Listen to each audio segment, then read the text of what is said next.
In the endless white silence of Yakutia's frozen taiga, life stands still at minus 71 degrees Celsius. Here, every breath freezes before it leaves your lips, and even time itself moves slower.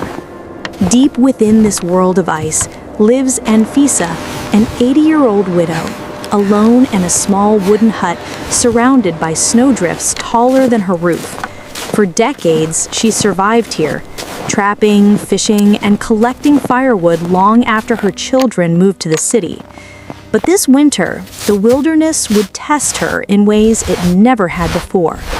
One morning, as Anfisa trekked through the forest to gather frozen wood, she heard something heavy moving beyond the ridge.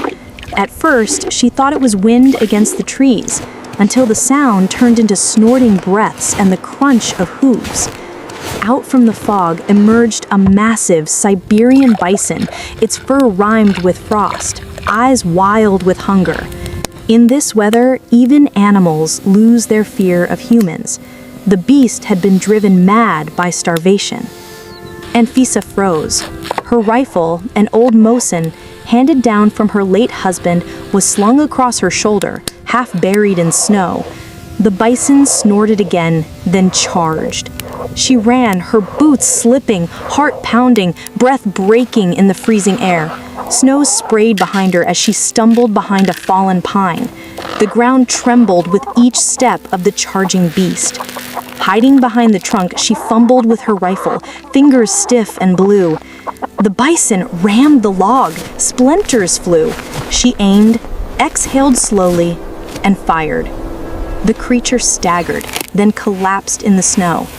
For a moment, only the wind dared to move. Anfisa fell to her knees, exhausted, trembling.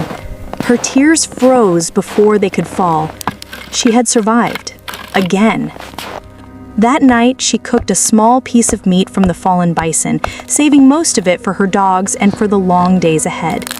She patched her rifle and mended her gloves by candlelight, whispering prayers to her late husband.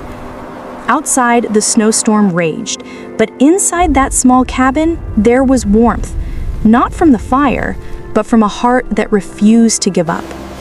At minus 71 degrees Celsius, survival is never guaranteed, but courage can burn brighter than the cold. This is the story of an 80-year-old woman who faced the wild and lived to tell it.